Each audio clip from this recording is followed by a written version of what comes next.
the flame for the live stream. So I'm just a warm body. Welcome, everybody. We're good?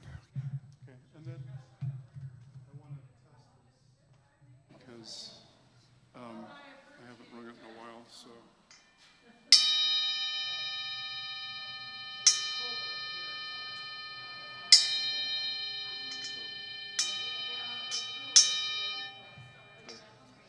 It does ring, but it's hard to consistently get it to ring, so I've been using it, mostly it's been used as a chime. Did you ever have a foam cover for the mic? I'm sorry, I did not, and it was my job. It is my job to do it, but I'm now going to look into also getting one that has about an extra foot, because neither of us really can use this microphone. We're both too tall. When Cass comes up here. That's, yeah. Well, but as opposed to me doing this all day, that's why I was interested over there. Yeah, I'm going to use this microphone for all this. And so we have this wired to where it sort of works for her, so she can be hands-free without squawks and stuff. And we took the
I'm Brian Moon. I'm the music director here, and today I'm going to be acting as the worship associate, and I hope it is not visually off-putting, but I don't fit that microphone. We're trying to figure that out. Also, another person who we were working with to not fit that microphone is our guest today, Reverend Sky Williams-Tao. Reverend Sky Williams-Tao was raised Unitarian Universalist in the UU congregation of Phoenix. This past March, after having lived across the United States, they returned home and were ordained by the UUCT, the UU Church of Phoenix. Reverend Sky loves comics, monsoons, Unitarian Universalism, and their husband, Andrew. Her settled minister, Reverend Bethany Russell Lowe, will be back in the pulpit next Sunday on August 7th. Our community is as varied as the blooms of the Sonoran Desert. Whoever you are, whoever you have been, and whoever you are becoming, I invite you to bring your whole self here now. And I invite you to bring your whole self here now, whether you are seeing with us today, or whether you are with us next week on YouTube, or whether you are with us at home with your coffee and your bathrobe, however you are with us at this moment. We are a covenantal community, which means that we make promises about how we are with each other. In these times of pandemics, wearing masks, practicing social distancing, and getting vaccinated are all a part of our covenant with one another. If you're attending worship in person with us today, it's our hope that you are vaccinated or that you have a medical exemption from vaccination from your doctor. And if you're unwilling to be vaccinated against COVID-19, you're welcome to join our worship services, but we ask that you join virtually. And if you need to speak more about that, speak with me after service or with the minister. Unfortunately, our safety protocols, which kick in, they're based on transmission rates in Pima County, have kicked in, and that prohibits our singing in this space this morning, which breaks my heart as the music director. We are headed in the right direction. I hope within a week or so that we will be back to singing here regularly in our services. Fortunately, we have a plethora of really good videos of music, and today we are going to have vintage music played, and then a little interactive thing that we'll see if it'll work in the final hymn today. I'd like to extend a special welcome to visitors and invite you to fill out a guest information card, which will be posted in the YouTube chat right now.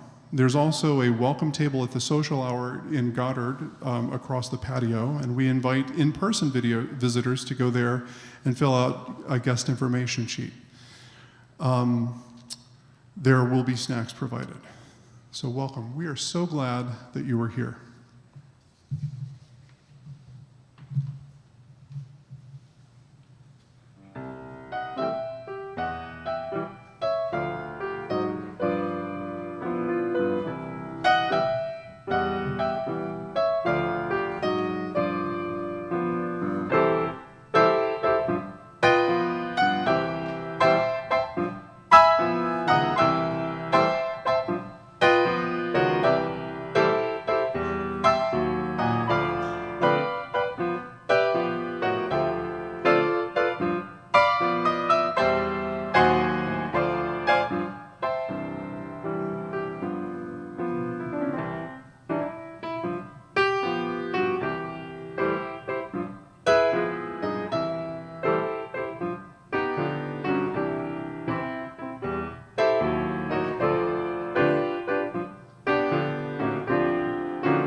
In my home UU congregation, I would say the words to the covenant of our church every Sunday morning. I said them so many times, and they held such meaning for me that I memorized every single word. You may be familiar with the covenant, I said. It starts with the line, "Love is the doctrine of this congregation." Now, as an adult, I believe that covenants are meant to be rewritten and updated. So our call to worship today is my own rewrite of this covenant I grew up saying. The title of my rewrite is We Covenant. We return to love again and again and again. We value what is true. We honor holiness. We try and we fail, and we grow and we rest and we try. We are here together now. We all need one another. We return to love again and again and again.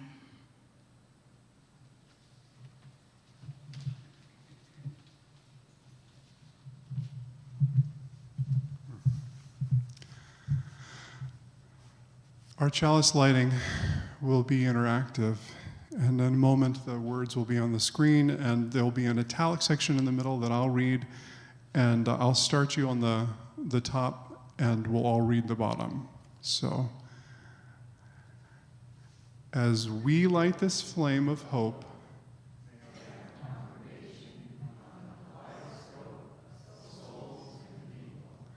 in the presence of this flame, in me, in you, in us, is an invitation to sit at the table.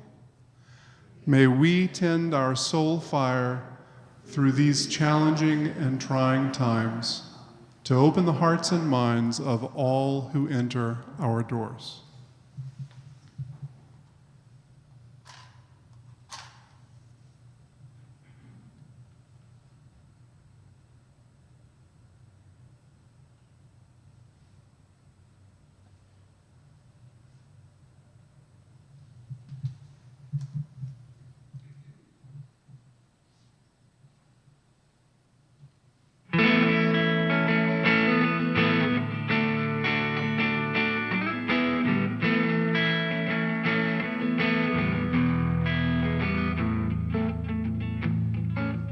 Come sing a song with me.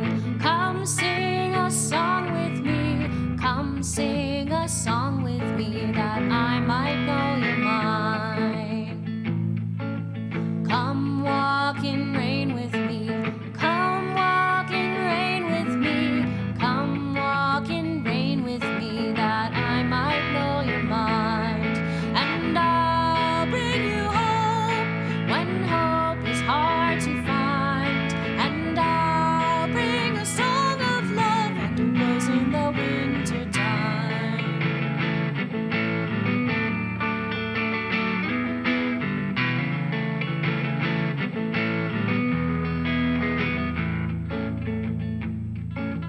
Come dream a dream with me. Come dream a dream with me. Come dream a dream with me that I might know your mind. Come share a rose with me. Come share a rose with me. Come share a rose with me that I might know your mind. And I'll bring you hope when hope is hard to find. And I'll bring a song of love and a rose in the winter time.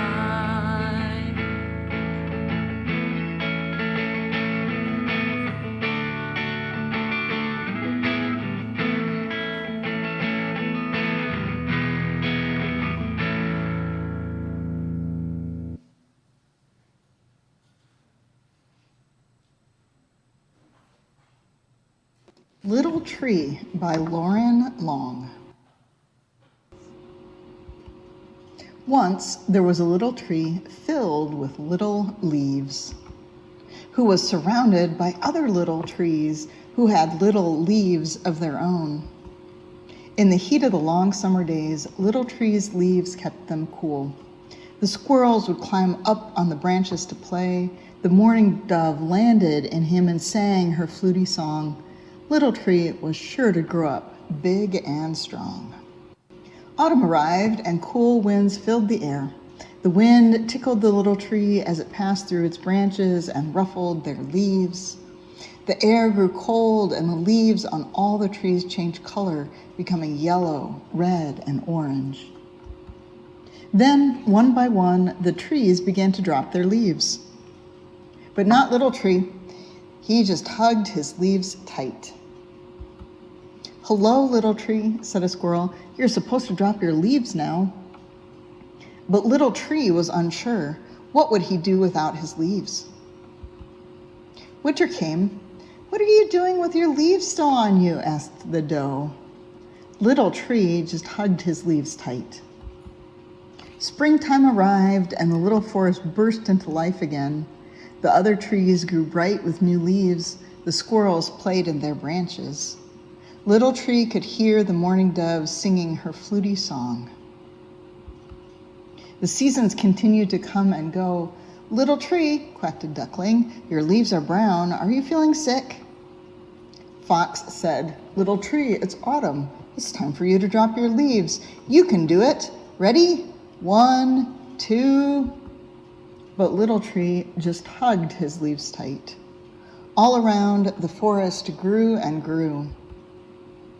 One summer, Little Tree could no longer feel the sunlight. The squirrels played high above in the broad, tall trees, and the mourning dove sang so far away that he could hardly hear her fluty song. Autumn came again. Leaves began to blanket the ground. Little Tree looked up at the other trees, at their branches reaching high into the sky. He remembered when the trees had all been his size. And then he let go. As his last leaf floated to the ground, for the first time, Little Tree felt the harsh cold of winter. But this time, in time, something happened.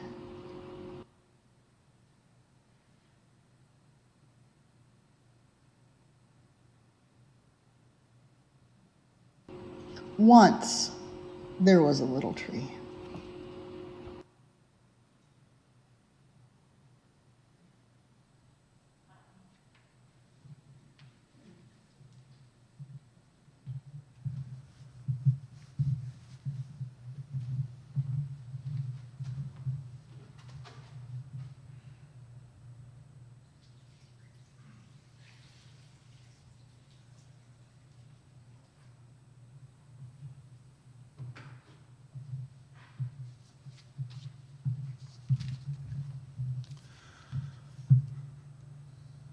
Our earth is strong.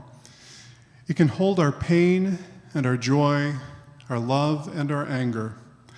Our shared bowl, which we use for joys and concerns each week, is strong enough to hold big rocks, our collective celebrations and mournings, and also smaller stones that we add to signify individual joys and sorrows.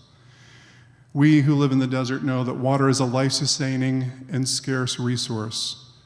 Let us remember those desert people who came first to this place. We honor the Hohokam, the Yavapai, the Tohono O'odham, the Yaqui, and the people who no longer exist as tribal entities here in Arizona. Let's remember those who are walking through our desert right now without access to water. We pour water from a plastic jug, similar to the ones used by those seeking to assure greater access to water in the desert, like our ministry partner, No More Deaths. If you have a joy or concern, there are several ways you can participate in this moment. In a moment, you may go to minty.com and enter the code that is on the screen now. And we can acknowledge your joy and concern in a moment that's typed there. You can also sit quietly in a moment of meditation, or you can come forward and place a pebble in the bowl. And the pebbles will create ripples of hope in the water. And today, for a long list of reasons, we're going to do this in silence and in a reflective state. So, as you will.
And I've added a couple of stones to represent unspoken joys and sorrows. I'd like to also acknowledge some of the ones that were sent through, like, I don't know how I'm going to pay my bills if I don't find sustainable work soon. And feeling the sadness and loss of a relationship with a daughter who's feeling estranged and has been distant for a couple of years. That's so tough. Thinking of Barb Robinson this morning and how much I'll miss her heart. Grateful for the UU faith in this congregation and allowing online participation. Joy for rains and sorrow for rain damage. Silence is good too. So thank you for the silence thing, because I am acutely aware of it. May we acknowledge these joys and sorrows shared and those that are unspoken as we move through the rest of the service.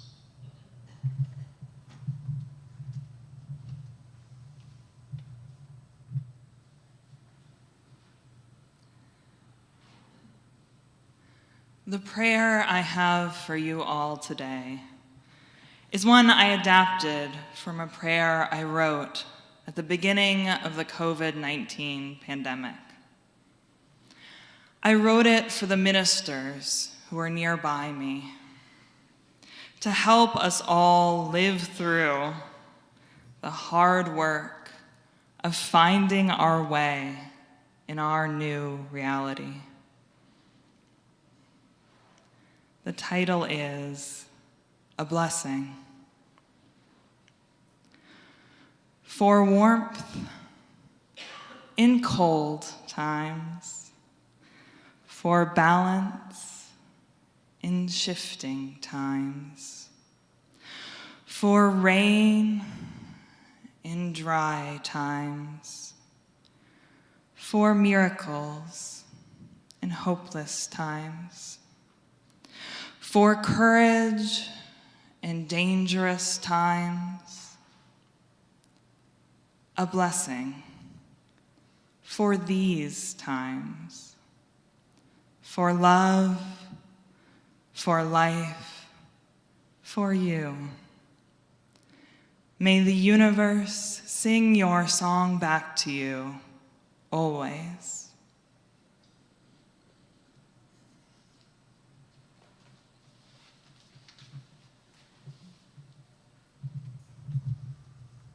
Thank you, Reverend Sky. That was lovely. The offering is a sacrament of the Free Church. It is supported by the voluntary generosity of all who join us. And now an offering will be collected to support the life and work of our congregation. If you're joining us on live stream, you can send a check to the office. You can give online at uuctucson.org/donate, or even text 833-361-5796. And if you're here in person, there are offering baskets by the patio doors and in the back of the room, and looks like we will be circulating today, where you can put any offerings there as well. Thanks.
I want to start by asking you to imagine, if you will, that you have been invited to an ice cream sundae party. All are welcome, the invitation says. The people who are putting it on have proven themselves to be really nice, kind, progressive people, and they're welcoming. You're really, really excited. The ice cream sundaes, you know, you don't let ice cream in the house anymore, but for special occasions, you're totally going to go there. So I want you to pause and think for a moment to yourself, what exactly are you looking forward to at this ice cream sundae party? Vanilla? Chocolate? Raise your hand if you want vanilla. Yeah, raise your hand if you want chocolate. Oh, okay, it's good to know. So you get there, and those are the two kinds of ice cream, vanilla and chocolate. You ask the host, I thought this was like an ice cream sundae party. There are more choices, there's just vanilla and chocolate. And the host was all fluttered And said, oh, well, those are the two ice cream flavors. We are familiar, it's what we grew up with, right? That's the two kinds. And then they look at your face. And they realize they need to reach for further explanation. And so they reach around in their minds, trying to come up with, actually, there's diversity. There's like that vanilla with flecks in it. And there's French vanilla and German chocolate. And you're still looking at them with the face, because this is not sufficient. This is not the ice cream sundae that you were hoping for. Finally, they say, well, I guess I could get some double vanilla if it's not like vanilla-y enough for you. So let me ask you, is this ice cream sundae party working for you? No. Not so much. Someone else comes up and says, is there any ice cream that doesn't have milk, like coconut ice cream or soy ice cream? And the guy's like, coconut ice cream? Soy's beans. Dude, seriously? You want bean? Okay, no, we don't. The other person comes in and says, do you have any that's sugar-free? And maybe the response is, well, no, because why would you even eat ice cream if it was sugar-free? I mean, isn't that just like milk? I think we can agree these are not helpful or welcoming responses. Can we agree on that? Yeah. The person who is saying that didn't wake up that morning and say, hey, I want to be a jerk about ice cream. I'm going to throw a party and make sure that it really stinks for people. That's not what happened. What happened is he woke up that morning and said, or maybe planned it longer, I don't know, it's a church, so maybe that morning. And he said to himself, what do I like at an ice cream party? I'm going to put that out and invite other people to come and join me. He wasn't trying to be mean. It didn't occur to him that he was not being fully inclusive. He was trying to offer what he knew to be good and lovely. Now's one of the times that I'm going to invite you all to talk. First, I want you to think about, again, what would be perfect for you at an ice cream sundae party. And when I ask you these things, we're gonna pause for a minute, because some people will think inside their head quietly, and we're gonna wait till they've gotten through that process before I continue talking. That's hard for me. Would you find someone close to you, and would the two of you take turns sharing just what would you eat if exactly what you wanted was at an ice cream sundae party?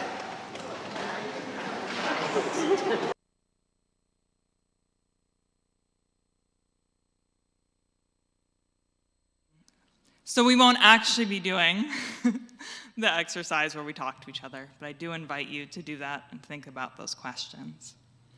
Instead, I'll be moving into my sermon on comics. Next slide. So this sermon is about comics. I'm going to be giving you a bunch of comics. I'm going to be doing a visual description for each one, starting with this one. So this is an example of a manga. That's a Japanese comic. And so it's read from right to left. So the right page is read before the left page. The right panel is read before the left panel on the page. So again, this particular book that I have for you, a couple pages from, is Mushishi, Volume 1, by Yuki Urushibara, and it was the winner of an award. And on the cover, there's a man whose left eye is covered with his hair. He's smoking. His back is turned to the viewer, but he's looking over his left shoulder at the viewer. He's barefoot, and there are plants growing out from his bare feet.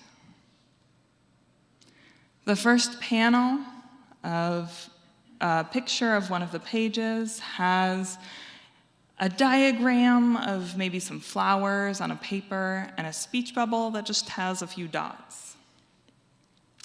In the next panel, the same man from the cover He's got a cigarette and papers, says, well, the reason could be that all of these are Mushi.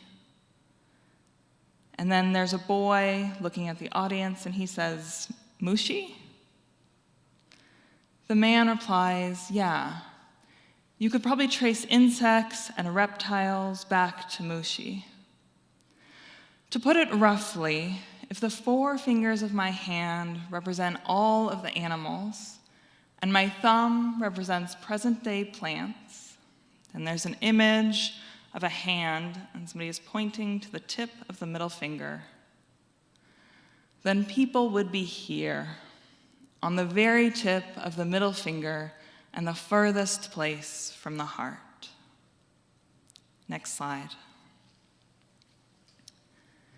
There's an image of the boy looking at his hand, and the man continues.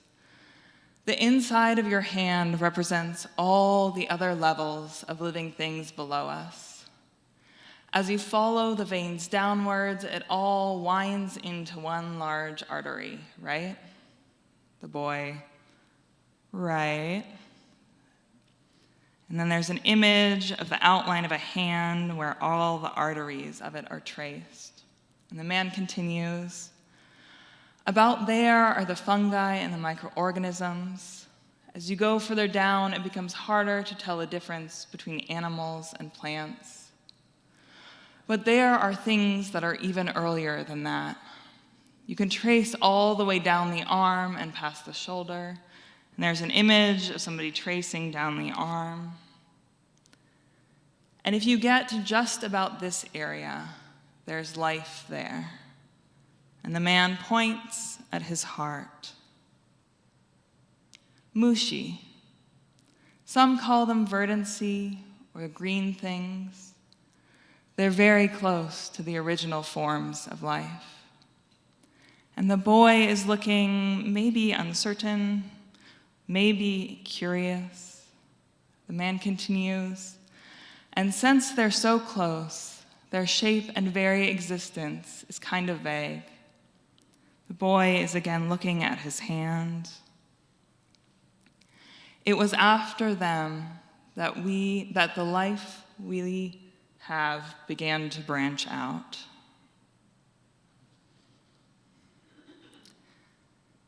So I offer you this first comic in this way, in part, honestly, just because I like it. All of the comics I'm giving you today, I give you because I like them. And also because I love this way of tracing, this exercise of thinking, what is on the tip of your middle finger, furthest away from your heart? And as you trace what comes closer and closer and what lies in the center at your heart. And I think we can ask the same question of Unitarian Universalism too. What is periphery? What are some of the things we know as our boundaries, the things we are not? And as we trace closer, what are the things that we know are part of what it means to be Unitarian Universalist? And also, what lies at the heart, at the center? Next slide. So this is the next comic I have for you all. It's called Vattu, V-A-T-T-U, by Evan Dom.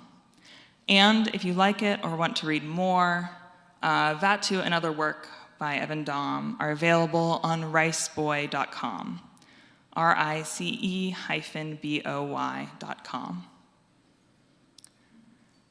So we were going from right to left, and now we're going back from left to right. So the first panel has a man, and he's holding a bundle of sticks. He's a Surin, which is a particular cultural group in this comic. And he says, we're here together. Continues as equal Surin now, to make our world as we will. And then there's a woman who has tears in her eyes. There's a child behind her and a river who says, "What do you think the enclave was? Our ancestors made this world for us." Tears are streaming down her face. Exiled, they built it. Codices, a chemistry, a weightless one. She holds her head in her hands. Why destroy that? And the child who was behind her says, "Because we take the balance seriously, and the enclave is an insult to it." So I know in this comic there's a bunch of words you probably don't know that are specific to it.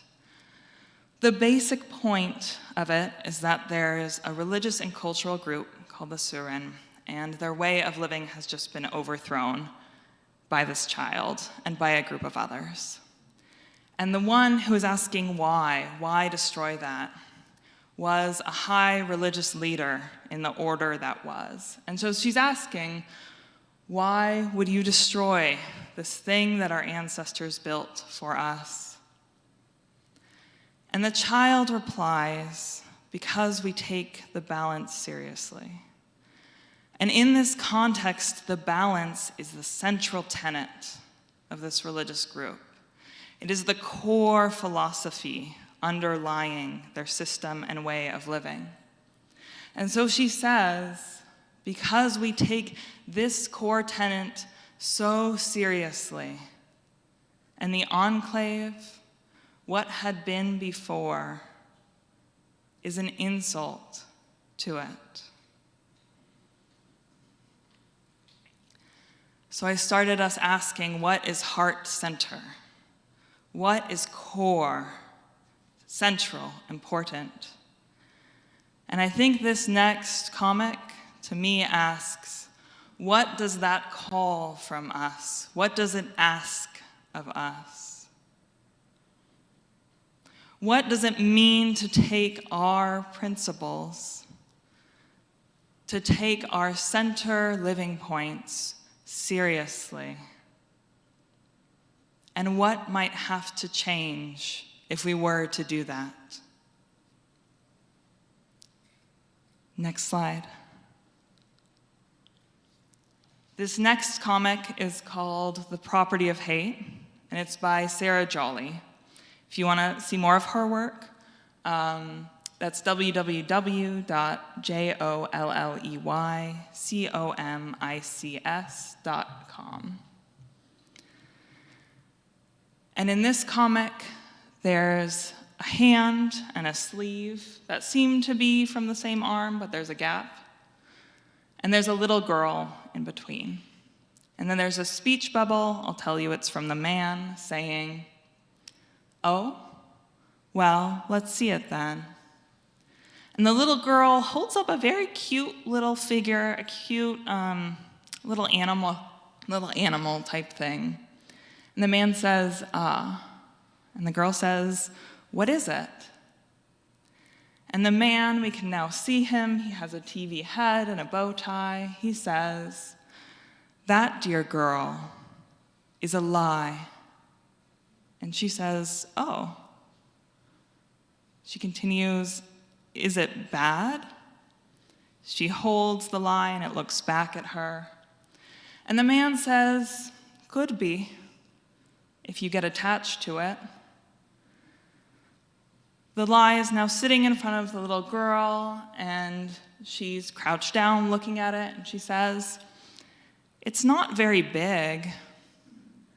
And the man says, "They grow."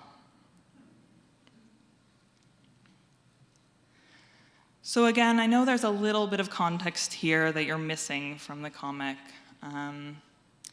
This comic personifies a lot of different concepts. So doubt comes through, despair, grief, and a lie.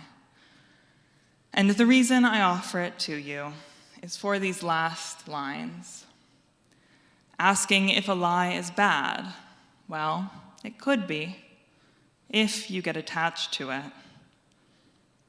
Because lies, they're not very big, but they grow. And in the context I've been weaving for you in this sermon, I invite you to that, to add the piece to this narrative, this line, where I think sometimes instead of doing the changes that we feel called for, that we know in our hearts we need, instead we cover them over with easy lies, that we do not need to change, that everything will be okay without any work from us or any effort.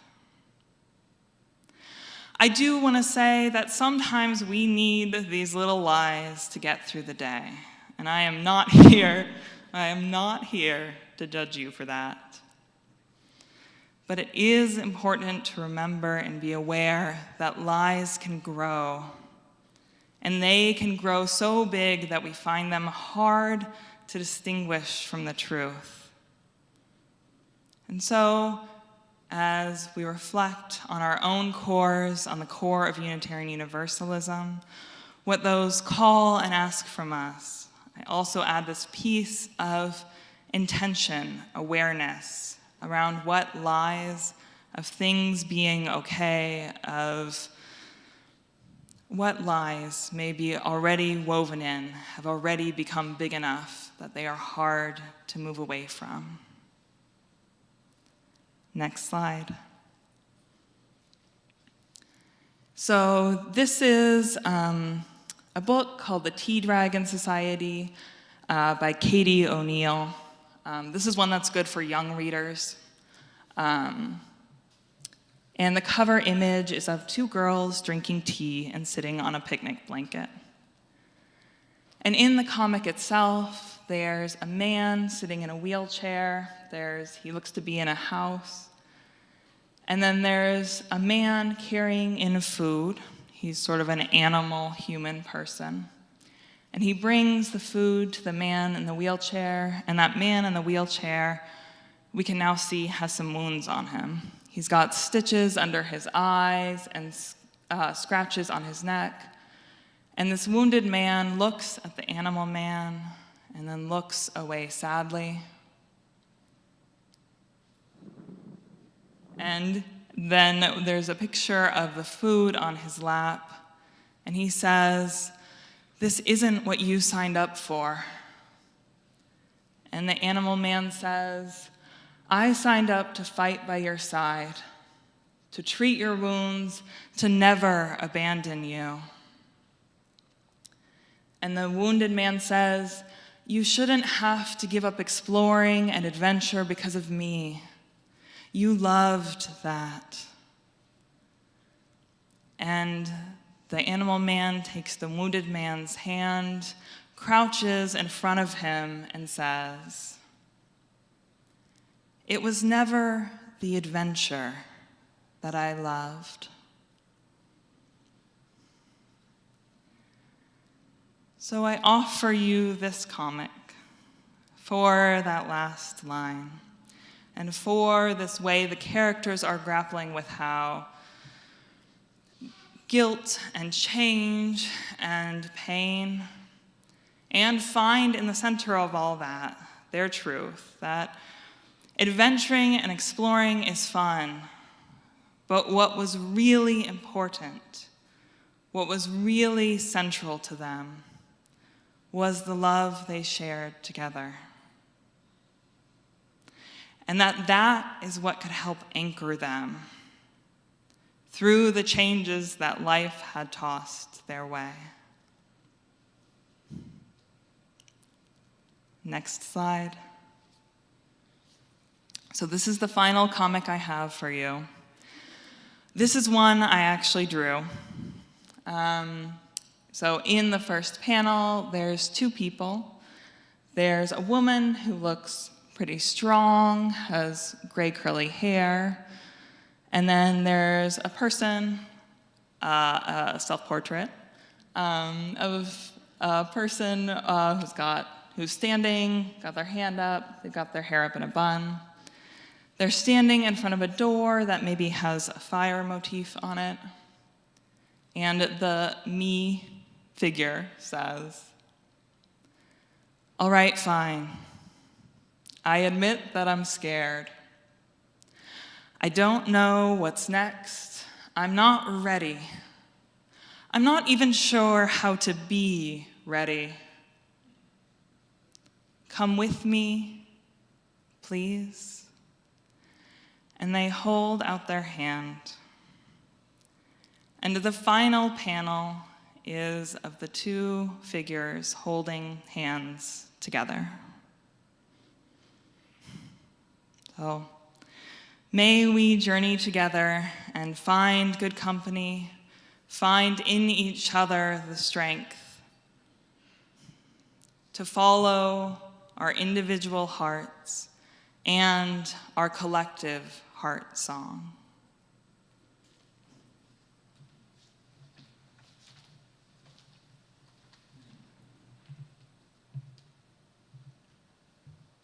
And so we're not singing yet, sadly, but I would like to do a little experiment here. And this is one that a few people in the room may know this song, and it'll be hard for you to not respond back in song. So what I'm going to ask you to do, this is a call and response song, and we will need they are there.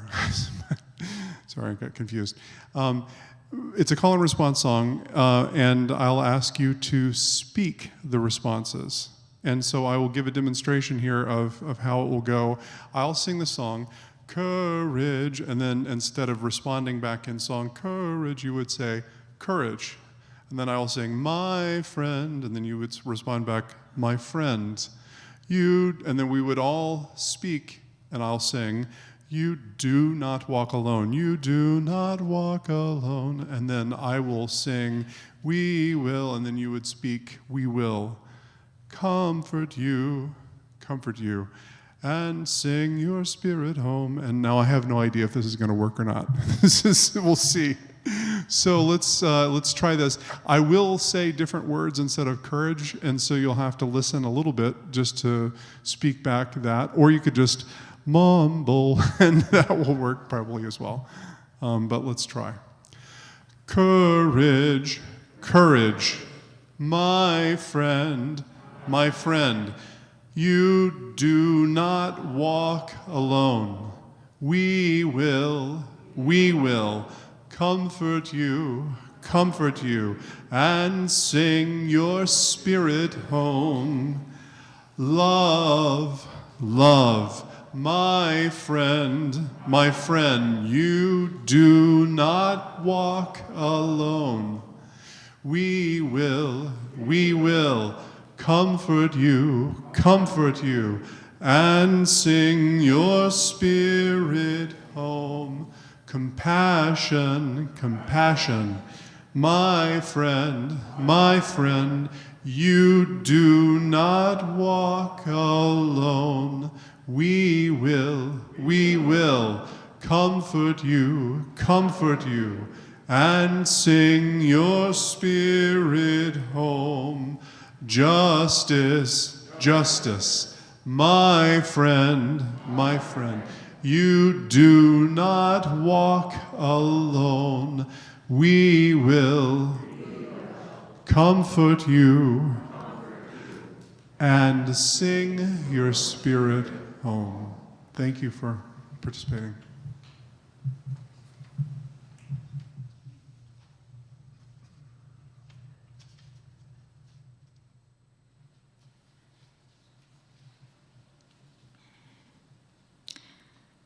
Our closing words for today are from another comic I made. I don't have the image. These are just the words. Don't get me wrong. It can be hard, slow, painful. But change is possible.